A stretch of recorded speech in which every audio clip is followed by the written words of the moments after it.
Bienvenidos a todos. This is Abelardo de la Peña Jr., Director of Marketing and Communications here at La Plaza de Cultura y Artes, welcoming you to tonight's edition of En Casa con La Plaza. As you know, the Plaza de Cultura y Artes brings you these conversations, presentations, demonstrations, performances, and more from our home to yours in this time of the pandemic. Bienvenidos a todos. This is Abelardo de la Peña Jr., Director of Marketing. See, I'm repeating myself. Welcome to all of you who are on Zoom. As you know, we have our chat feature. If you'd like to comment on what we're doing, ask a question, the Q&A. If you're on Facebook at La Plaza, please tell us where you're viewing from. Give us a shout out, ask questions, make comments. We welcome them. Today, we have three special guests with us from Cerritos College who will be talking to us about Chicano Studies and why choose Chicano Studies as a major in a community college, specifically Cerritos College. We have with us three educators, leaders in the community, in the educational community.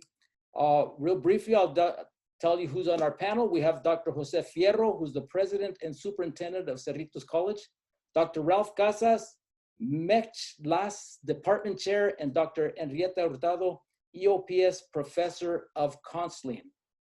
So with that, just briefly, Chicano Studies at Cerritos College features classes from the three academic divisions, humanities, liberal arts, and fine arts, and examines Chicano Studies from these various aspects. So if you could give us an overview, Dr. Fierro, you could start with telling us a bit about Cerritos College in general, your leadership as the president and superintendent of the college, and how Chicano Studies fits into the college's mission and goals.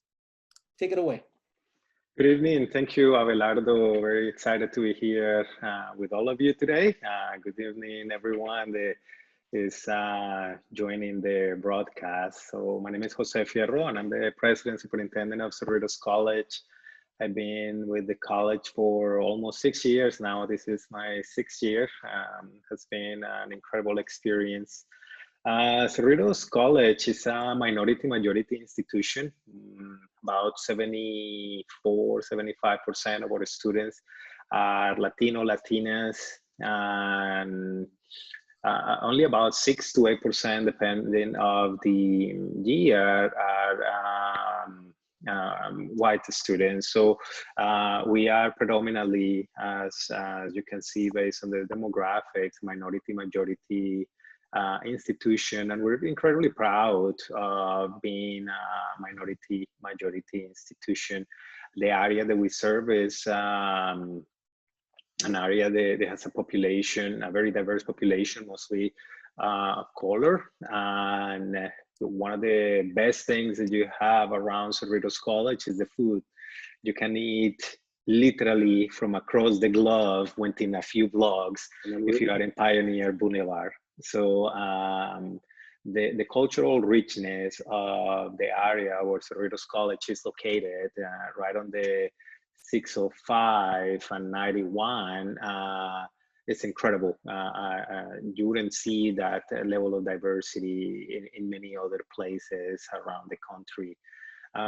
So a program like the Chicano Studies is of great importance for us, and it should be for everyone, based on the fact that although we're a minority-majority institution, we have always had, obviously, like most academic institutions, a traditional curriculum. A curriculum that, for the most part, is Eurocentric, and we don't necessarily put a lot of emphasis on highlighting relevant values of the cultures that we all bring to enrich our community and our institution.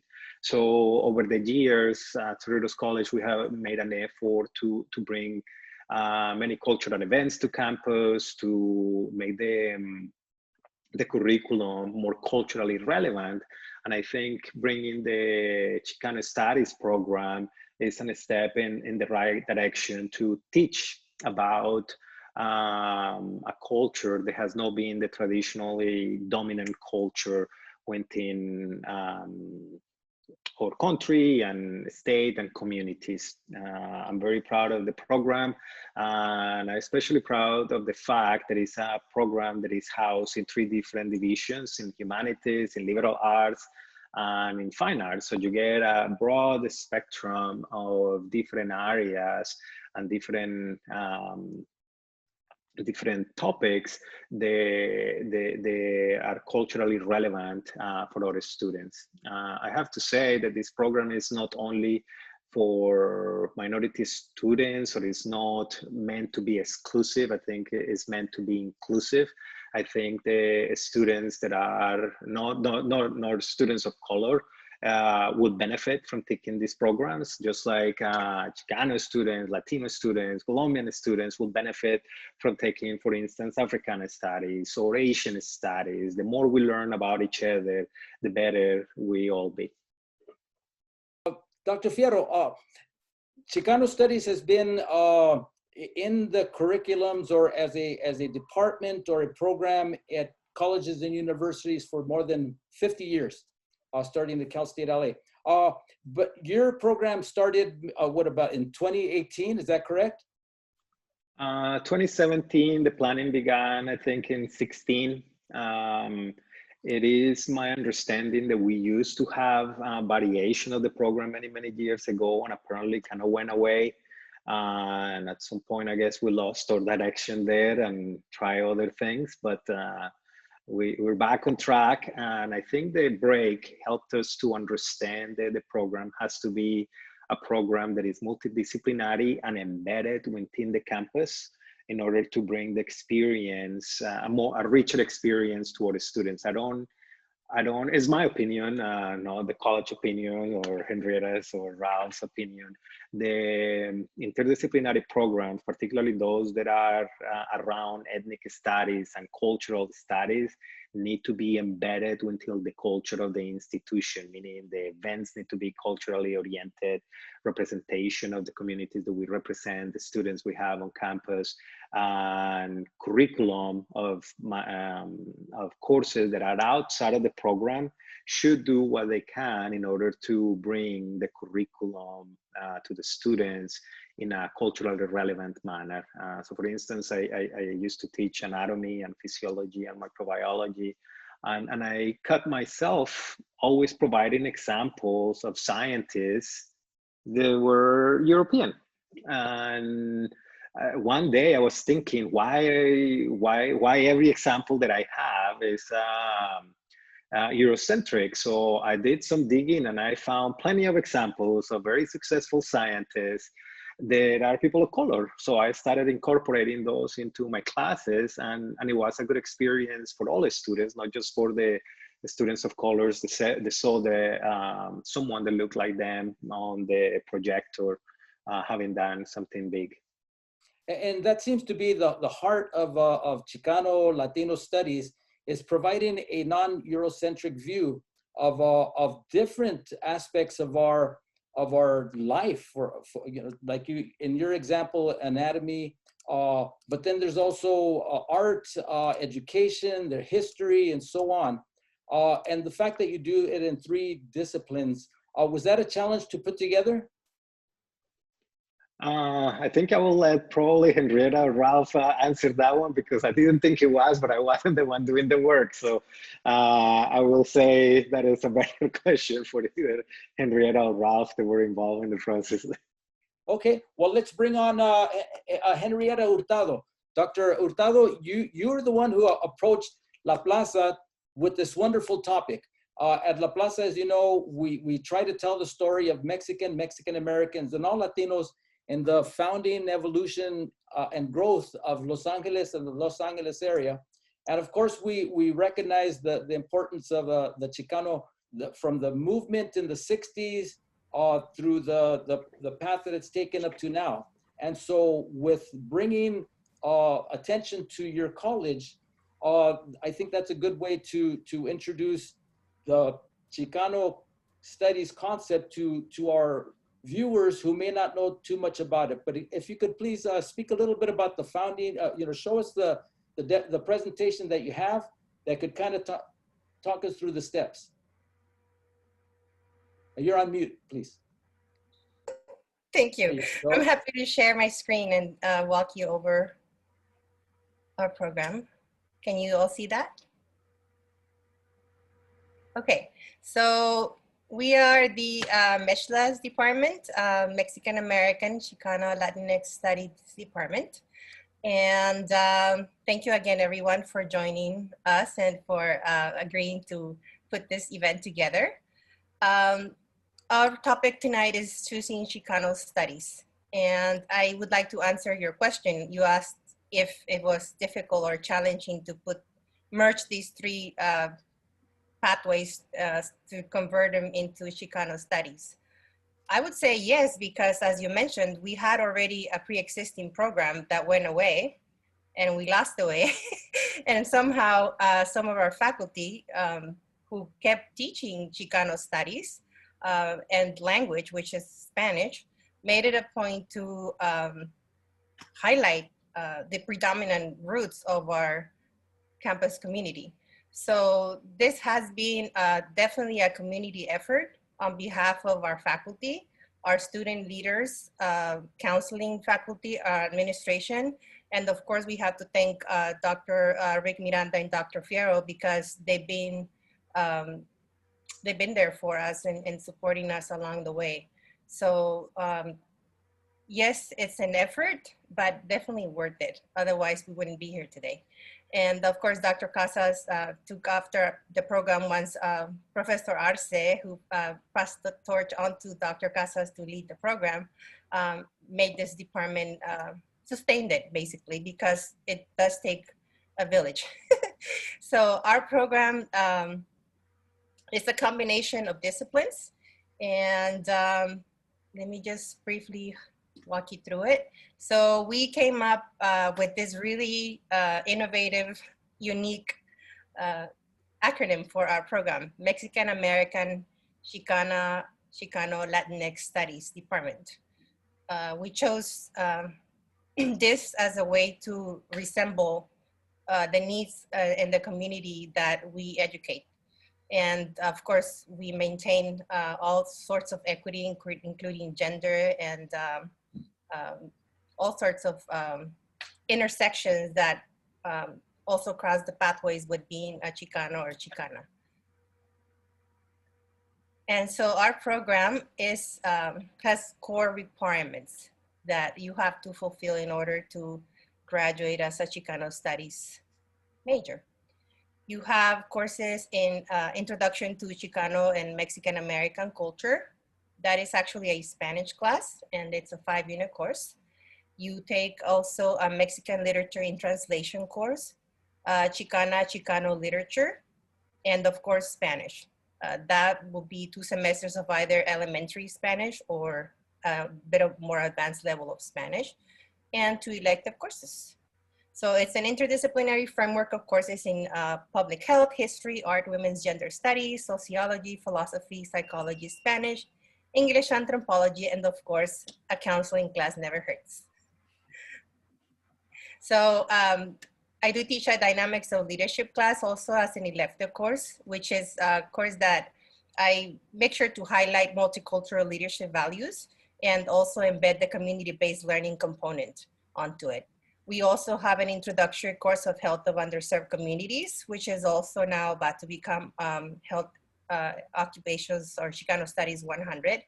And so that's to highlight the needs also of our community, which in this era we see is very much affected by COVID-19 and many other things that are attached with being from a background or in circumstances such as being essential workers, very predominant in our community. And we have courses in interdisciplinary studies, which is really what the program is in and of itself. But then we used all these pre-existing courses in the areas of sociology, Spanish, women and gender studies, highlighting American minority relations, language, social problems, and issues that affect women and the community as a whole. We also have anthropology courses. We have art, which is definitely an awesome way to highlight history, self-expression, and of course the pride and dignity that comes with highlighting your culture and your roots. We have lots of history classes, telling stories of our ancestors and from generations and generations from Mesoamerica all the way to the present, philosophy classes, and some psychology as well. We currently have a framework being instituted at our community colleges, which is it's called Guided Pathways. We call it Learning and Career Pathways at Cerritos College. So Chicano Studies actually falls under the social and behavioral sciences pathway. And we can see here that learning all of these different disciplines enhances your skills. And we have from listening empathically to understanding each other, thinking critically, making decisions, and engaging in deep reflection, which is a big component, I would say, of defining your identity as a Chicano or Chicana, or any other definition you would find or identity you would associate with. And of course, communicating with people, right? Being able to empathize and really develop a genuine understanding and caring for the needs of our community. Learning about social impacts, right? Why make a difference? Why be an activist? Why be involved? Why question? Why hold your ground? And of course, one of the most generous and I would say precious highlights of our culture, which is serving our community. And there are skills that you will learn if you actually engage in all these different courses and really live the program. You can develop oral and written communication skills, active listening, social perceptiveness, understanding others, making symbolic connections, relating well to others, adapting to change, which is very much something we're needing to do at this time, and problem solving, right? As you can see, there are different occupations that you can actually be employed in if you major in Chicano Studies. I often tell students, you know, a major will definitely add to your profile, but a major is not going to get you a job or a career. You will get that.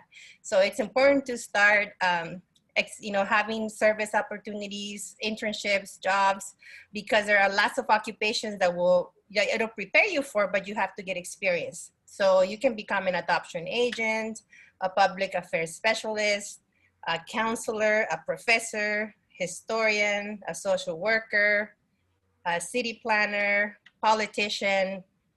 You can literally go into medicine, become a doctor, a researcher. It's really an excellent foundation, I would say, for any major, but I cannot think of a better way to start off your development than to choose to study your culture and truly empower yourself, I would say, with the richness of your background. Our program is developing new curriculum. I'm sure you're probably familiar with the AB 1460, which is the Need to Embed Ethnic Studies and the CSU system. It was also being taught in some high schools, and now we're looking at adding this as a graduation competency for our Associate of Arts degree. So we're developing courses that are also introductory to other ethnic disciplines, such as Africana Studies, Social Justice, Chicano Studies, and we have a course, the Health of Underserved Communities, which is also highlighting all of the needs our community is experiencing at this time. And also the richness and the wonderfulness of our Latino Chicano culture.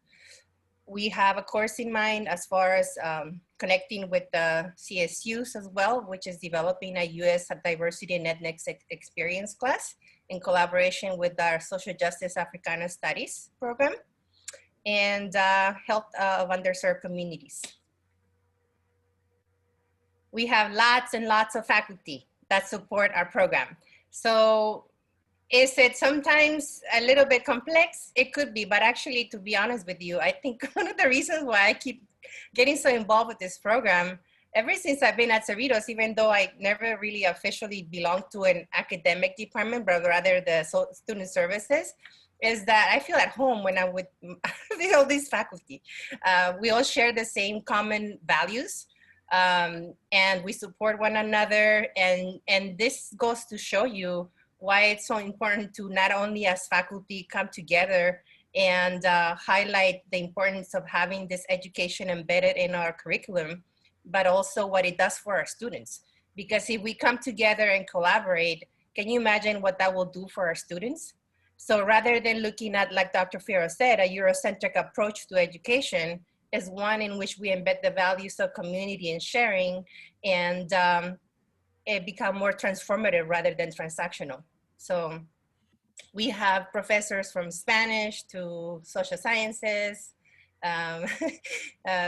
pharmacy, anthropology, sociology, histories, and our dean very much supports the different divisions.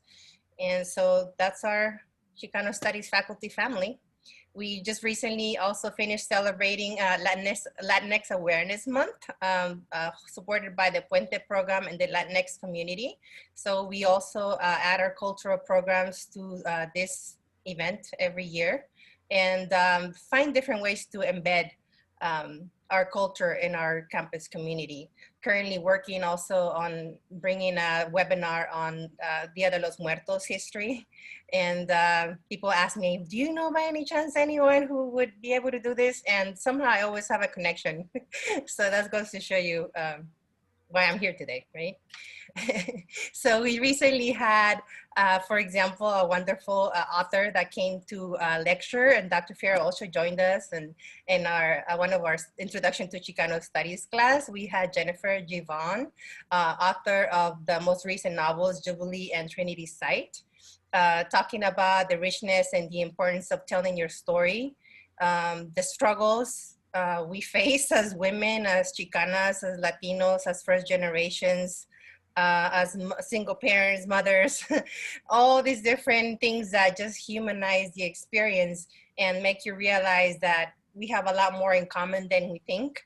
And why telling this story actually makes you connect with one another and realize that after all, nothing is magical. It just takes effort, hard work, and holding on to your roots, because that's what keeps you grounded, right?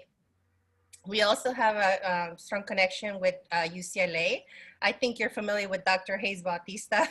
So he's presented at our college a couple of times, and collaborates with our Chicano Studies program on the gross domestic product and the many issues that affect the Latinx community in regards to health and wellness. And of course, the pride of highlighting our culture, and I would say decolonizing the perception of deficit mindset, which is not the truth, right? We have many things to be proud of as Latinos and Chicanos, and we are here to tell that story, because who else would do that? So that's why we have a program like this, Connections with Our Community, and we continue to find different ways to show how amazing and how rich every one of us is. So we've had other things such as Viva la Loteria presentations, history. Every year our historians, Professor Walter Fernandez will talk about independence of Latin American countries. And of course, we're here today joining you on this webinar. Well, thank you so much. Oh, you have more. Tell us about the... Yeah, so we have lots of events. We try to embed culture as well and find ways to weave our stories through classrooms or presentations. So we've had some movie viewings of Bread and Roses, for example. We have No Más Bebés coming up on one of our sociology classes, co-presented by some of our faculty, Dr. Acosta and Professor George Jarrett. And of course, there's a lot to say in this symbolism of our Aztec ancestors and our Mesoamerican background. So with that, I just end there, but I open it to questions or discussions, and thank you again.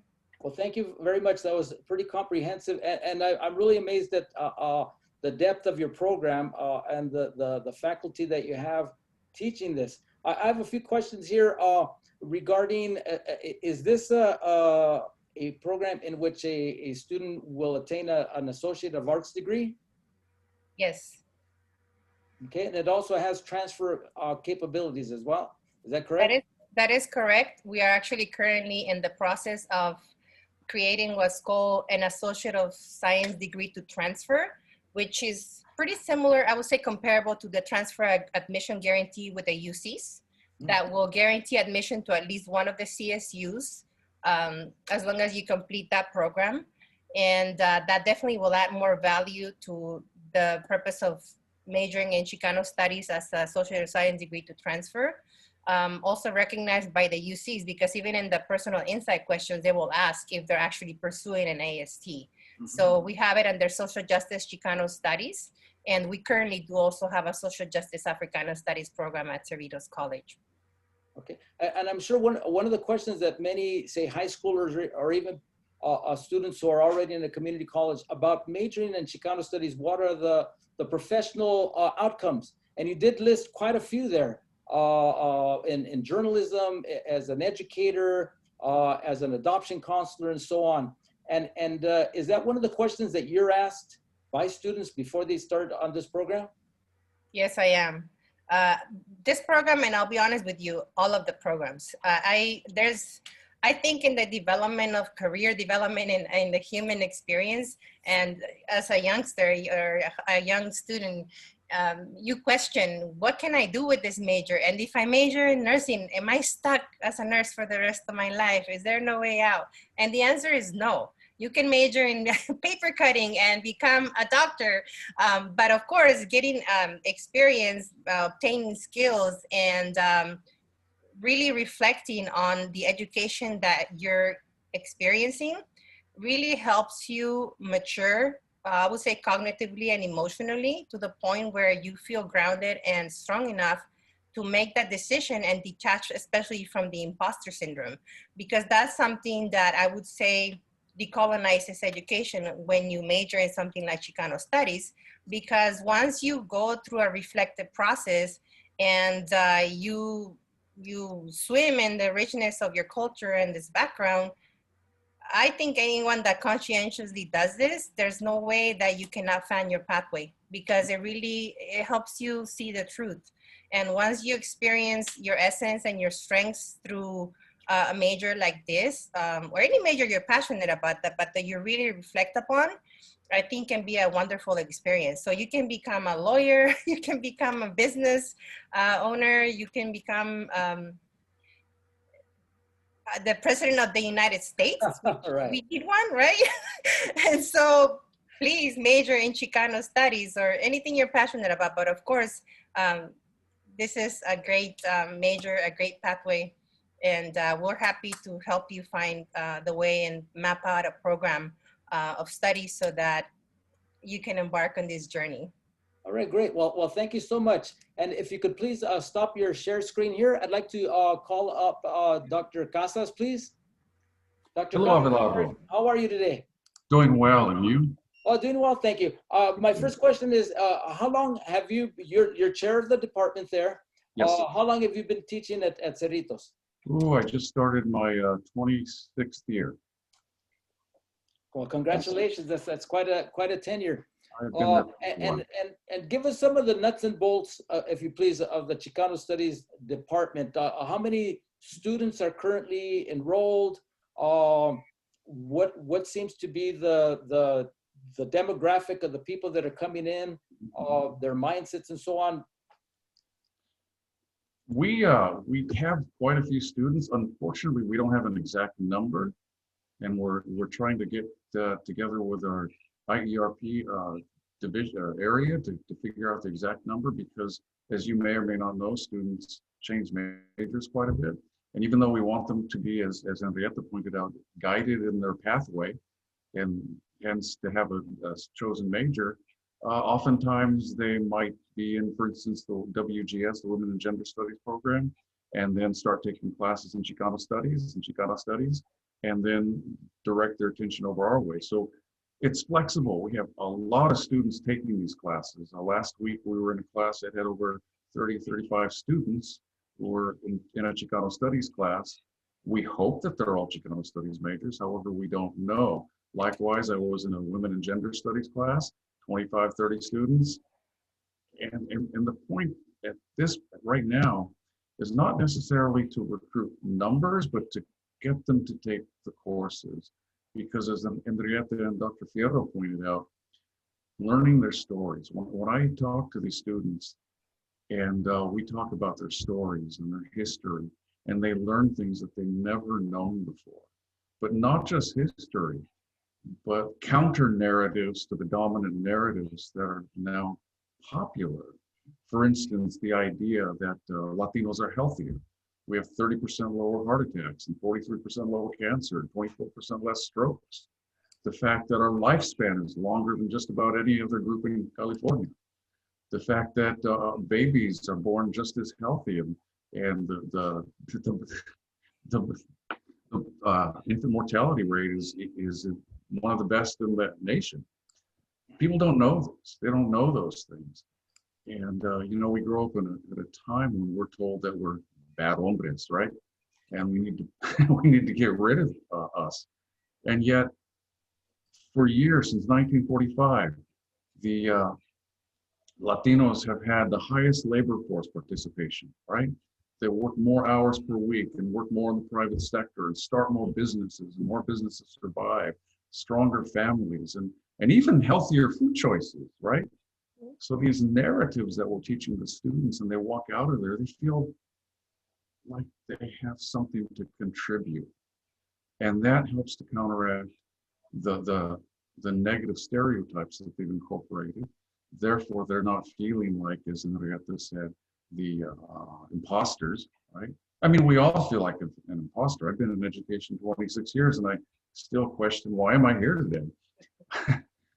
And yet the students need to start, as she said, and Dr. Fierro pointed out, expanding the knowledge base that they have so that they can see that the world is important and their values are important, and what they bring to their studies as a culture is rich and beautiful and extends back. And Dr. Fierro was talking about healthcare, and I started in pharmacy. He started in veterinary medicine, right? And the fact that we can bring our culture into this is incredible to our students. They don't know. They don't know. So then when you ask how many students we have a lot of students, but right now, because we're so new, we're growing the number who are graduating with a degree. So we started out with 1, then we went up to 2, then last year we had 3 or 4, this year we have a few more, and you know, our goal is to graduate more and more students from the program. But in the meantime, we continue to teach and collect students who cross paths with us so we can help shape and transform their lives. All right. Well, one of the things that's intriguing to me is even the name of your program. Uh-huh. How you combine the Right. different identities, the Chicano identity, Latinx identity. Is that something that your students have requested, or is that something that the faculty kind of had to struggle with and come to a decision with? Particularly how people self-identify. That was both. That's both. It was both student and faculty. My dad tells me when I was born, I was Mexican. Then I went into the service, I was Mexican-American. Then sometime in the 60s, I became Chicano. Then in the 70s, Nixon told me I was a Hispanic. Then in the 90s, I became Latino, and now I'm Latinx. So who knows what I'll be next year, right? And we included all those names because there's a strong and rich historical connection, particularly with the GI movement and the Mexican-American movement from the 50s and 60s, and then the Chicano movement. And we were really intentional about putting Chicana first, and then Chicano in parentheses. And then we struggled with Latino or Latinx, and that's where we asked the students. And their answer was, no, we want to affirm the gender equality as well. And right now with the pandemic, how are you meeting in classes? Is it a virtual learning experience for them now? Yes, everything is virtual. Everything is like we are now. And like I said, Henrietta and I have been in different classes. Dr. Fierro was in a class with us a few weeks ago, and we meet the students with their teachers. Some of the classes are what's called asynchronous. That means they don't meet. Essentially, all the work is online. So we're visiting those classes that continue to meet on a time schedule. And what's your sense of what the students are getting out of this during these times in particular? What I've noticed is that they're getting a connection not only to their identity and culture, but a connection with their community. And has been pointed out multiple times here today, one of our strongest goals is for students to discover their identity, their culture, their voice, and then become voices in their community for change. And that connection that they're learning is, I think, a really strong one, because it's a struggle. And they're also right now learning to be, to be strong, right? They're learning that they can be, that they can do it, right? And that's the message we're giving them. Yeah, I think right now it's a time of learning how much, how we could be flexible, how we could be resilient, how we could overcome these challenges. A question for you, Dr. Fierro, if you please. As a community college with in an area where there's lots of choices, of course, in higher ed, what is it that you would say is most attractive about Cerritos? I will say what is more attractive about Cerritos is how passionate everyone that works at Cerritos College are to help other students and get them to be successful and meet their goals. And I'm not saying that just because it's Cerritos College and we're all advocating for Cerritos College here. I truly mean it. I have worked in a couple of different colleges, a couple of different states, and I was very surprised as to how collegial the environment is on campus. When you're in a community college, usually the students are commuting, right? They go to work, they go home, they come to class, and they leave. They don't spend a lot of time on campus. But when the campus was open prior to the pandemic, I could leave the office at 9:30, 10 p.m., and I still find students wandering around campus.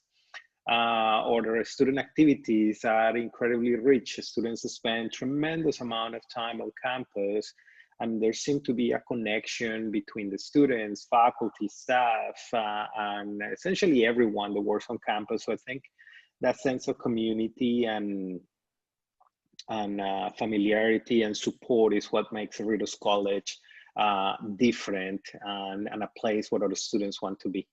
All right, thank you. Yeah, we have a couple questions here. One is, and any of you who could answer it would be great. Since the new CSU Ethnic Studies requirement will be accepting only Ethnic Studies discipline courses to meet the new requirement, are you planning on, or are you in the process of hiring more tenure line hires, specifically in the Chicano Studies department or in any other ethnic studies discipline at your college? You're muted, Ralph. Okay. I apologize. Thank you.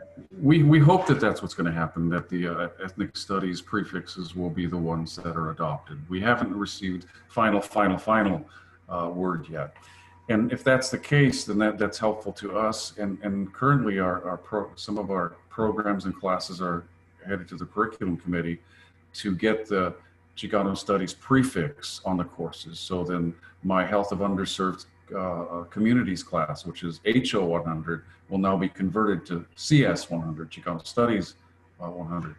And likewise with some other classes that we're writing. Now the next part of that is who's qualified to teach those classes. And that's a question not only for our curriculum committee, but also for our faculty senate and our administration, because we don't make those decisions. But if that's a requirement that the COCs are looking for, then we're going to have to make the decision to hire people who qualify. So that's a discussion we haven't had yet. we're going to have that discussion, and at some point we'll have an answer for you. All right, great. Well, thank you. Here's a question from on our Facebook page. We also have some viewers here from Chispa Hills, a longtime viewer of En Casa con la Plaza. Has there been any coordinating with Victor Valley College or Barstow Community College? Our community has a need, but little help.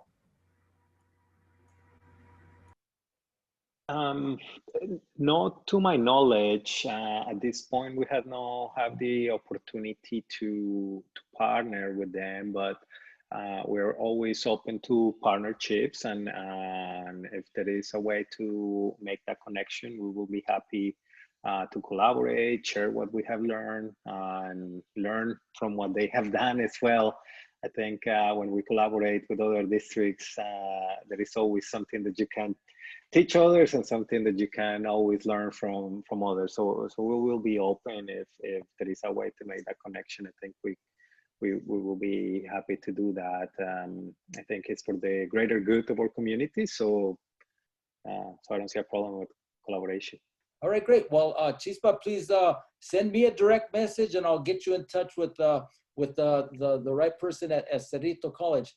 Here's from Yesinia Muro. She's asking, in my job at a hospital, I'm continuously used as a translator, do not get paid for that. Is there a class at Cerritos where I can take a translation as it applies for job skills? Yes, we actually have a translation certificate program at Cerritos College. It consists of linguistic classes, and we do offer that. So you can officially get a degree in that, and get your deserved compensation for that. All right, Much good. needed, yeah. Oh yeah. From Darla Jenny, is there any way to see the Dia de Muertos seminar that you'll be having? I believe that's an option. What we can do is create a maybe another webinar like this, or open it up to the community. So I am more than happy to make sure that becomes a public webinar. So yes. Okay, good. Let's see, the same person that asked about the ethnic studies requirement is asking this past weekend at the Area D meeting of the Academic Senate of the California Community College, 2 resolutions were approved to be considered at the fall plenary meeting. Let's see. Are you aware of these coming proposals? It's the idea of creating a requirement for ethnic studies, Chicana studies, Asian American studies at the community college level. Are you aware of these coming proposals? And yes, we are. We are aware of that. We had communication with the people at the seminar or the plenary session, and we will be going to the session in a couple weeks. We've also, Henrietta and I have been working closely with the people from Cal State Long Beach who are on the committee from Cal State who were helping to write this this resolution or to make these changes. So we've been involved in the discussion and conversations for quite some time. All right. A question again from Darla Jenny. What's the first step in taking a course in Chicano Studies? I'd say enroll at Cerritos, become a Cerritos College student, list Chicano Studies as your major, and I would say begin with the Spanish classes. We have what's called a pathway put together, which is basically a map of the sequential story of your course taking. You can either complete it on a part-time basis or full-time, but typically students begin with Spanish, either the introductory or bilingual Spanish. Then of course it's a good idea to complement it with your introduction to Chicano culture, and then add, of course, the basic skills, English, mathematics if needed, and move on. I think a counseling class always helps, especially if you're still soul searching or wanting to find your way. So we have lots of counseling classes in Success in College and Career, or you can also work on your leadership skills. All right, thank you. If I may add to it, if you're not necessarily going all the way to get the degree on Chicano studies, and you're already, let's say, going into business or any other degree, I will highly recommend to take your electives, those that are allowable in Chicano studies or any type of ethnic studies for that matter. It will definitely make your experience better, and it will make you actually more desirable as an employee now that we are joining a very diverse workforce across the country. Yeah, I didn't mention earlier that when I was in college, I was a chemistry and biology nerd. And I took a Chicano Studies class at Cerritos College back in the 70s when we still offered those classes. And that kind of changed my trajectory in many ways. That's probably what happens to a lot of students once they start internalizing their own history, both personal, cultural, and their nationality. You become more aware, and it kind of feeds itself to wanting to learn more. And then, as you have all done, is to start wanting to teach, and that's what we do at La Plaza de Cultura y Artes, is to tell these little known stories, and spread them so that more people are aware, so that they could become more knowledgeable. Well, with that, I'd like to thank you so much. I'd like to first of all thank the three of you for your participation in tonight's En Casa con La Plaza. Also, our viewers here, we have Yolanda Flores from Los Angeles. We have Maria Lugo from Palmdale. We have Maria Concepcion from Los Angeles, and Elizabeth Vega from Barrio Hollywood in Tucson, Arizona. Thank you so much for joining us in Casa con La Plaza. I'd like to let you know that if you came in late to our program today, you could catch us on our Facebook page, of course, where we're streaming on Facebook, and we keep them on our Facebook page.